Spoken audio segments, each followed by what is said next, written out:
is Marilyn Jones, and I'm Associate Director of Inprint. Welcome to Imprint's online reading series. I am here to introduce our reader, Chitra Divakaruni. Chitra, born in India, is the award-winning author of 16 books, the writer of novels, short stories, poetry collections, and children's books. Divakaruni has been published in more than 50 magazines, including The Atlantic Monthly and The New Yorker, included in more than 50 anthologies and translated into 18 languages. Her novel, Sister of My Heart, was a national bestseller. Her short story collection, Arranged Marriage, received an American Book Award. Two of her novels, The Mistress of Spices and Sister of My Heart, were made into films. Her latest novel is One Amazing Thing. Chitra joined the U of H Creative Writing Program in 1998 and teaches there each fall. Let's welcome Chitra.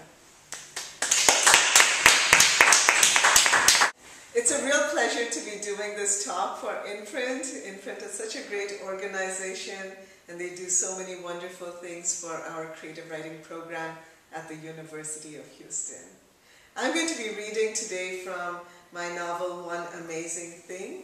This novel is different from all of my other work because where all of my other work focuses very heavily on India and is about either immigrant life of Indians living in the United States, or the novels are set in India itself. This book has a cast of multicultural characters. And perhaps as you read the book, you'll understand why that was important to this project. This book is also different from my other books because it comes out of a personal experience, a kind of personal Houston experience. I got the idea for this book on a night when I almost could have died, and that was the night that Hurricane Rita was coming towards Houston, and we were all being evacuated.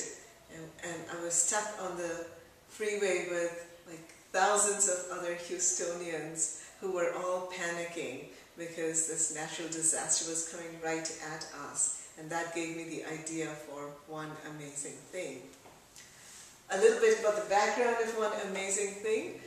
In this book, a group of characters, people who don't know each other, have all gone to a visa office. This is happening in the United States. It's an Indian visa office. They've all gone there because they want to go to India, all for different reasons that will become clear as the novel goes on.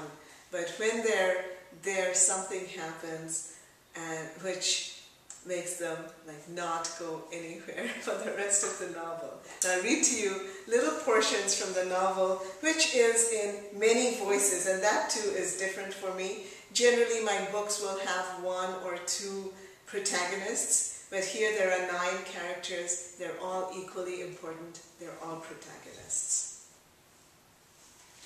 When the first rumble came, no one in the visa office, down in the basement of the Indian consulate, thought anything of it.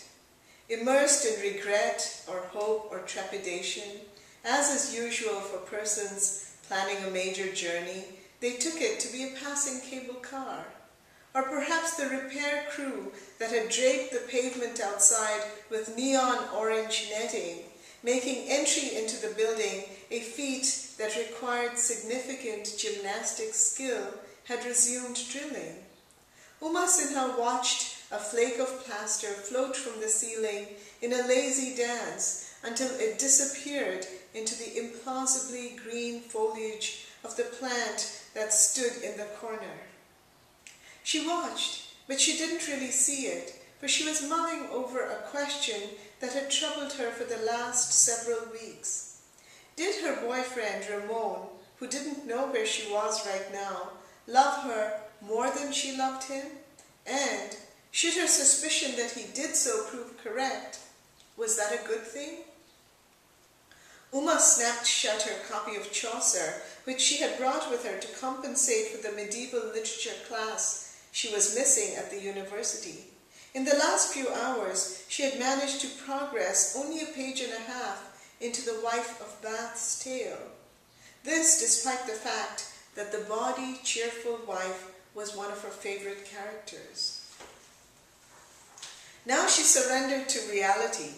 The lobby of the visa office, with all its comings and goings, its calling out of the names of individuals more fortunate than herself, was not a place suited to erudite endeavors. She surrendered with ill grace. It was a belief of hers that people ought to rise above the challenges of circumstance. She glared at the woman stationed behind the glassed-in customer service window. The woman was dressed in a blue sari of an electrifying hue.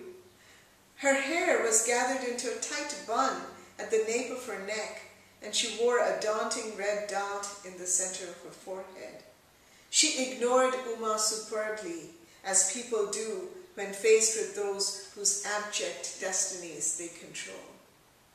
Now Uma is kind of upset with this woman because this woman had sent her a note saying she had a 9:30 appointment with the visa officer, but when Uma arrives at 9:30, she discovers that several other people had also received the exact same letter. So they all have to wait like all day, and now it's late in the afternoon. And Uma looks around and she looks at all these people from different backgrounds and different age groups and obviously different levels of affluence, and she thinks, wow, it's like a mini UN in here. And what do all these people want to do in India? Why are they all going to India? But at this point, she kind of figures out that maybe she should call Ramon and tell him where she is. And so she gets out her cell phone, but they're in the basement of this high-rise building, so she can't get a signal. And I'm going to read the next part. Phone to her ear, Uma took a few steps forward. It felt good to stretch her legs. The phone gave a small burp against her ear, but before she could check if it was working, a rumble rose through the floor. It was as though a giant had placed his mouth against the building's foundation and roared.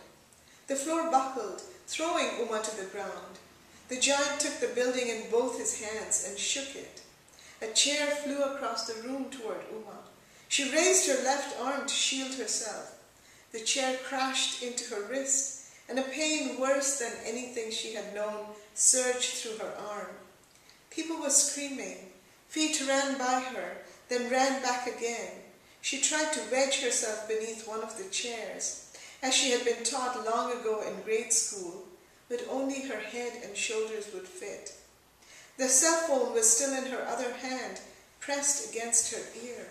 Was that Ramon's voice, asking her to leave a message, or was it just her need to hear him? Above her, the ceiling collapsed in an explosion of plaster. Beams broke apart with the sound of gigantic bones snapping. A light fixture shattered. For a moment, before the electricity failed, she saw the glowing filaments of the naked ball. Rubble fell through the blackness, burying her legs. Her arm was on fire. She cradled it against her chest, a useless gesture when she would probably die in the next minutes. Was that the sound of running water? Was the basement they were in flooding? She thought she heard a beep, the machine ready to record her voice. "Ramon," she cried, her mouth full of dust. She thought of his long, meticulous fingers, how they could fix anything she broke. She thought of the small red moles on his chest, just above the left nipple. She wanted to say something important and consoling, something for him to remember her by. But she could think of nothing, and then her phone went dead. And as you've guessed, a major earthquake has struck, and they are now trapped in this basement. It's really a severe earthquake. They've lost all connection with the world outside. No phone lines, no cell phones, no electricity, very limited food and water. And this novel, it explores, among other things, how do people behave? How do they begin to behave when they think they're going to die?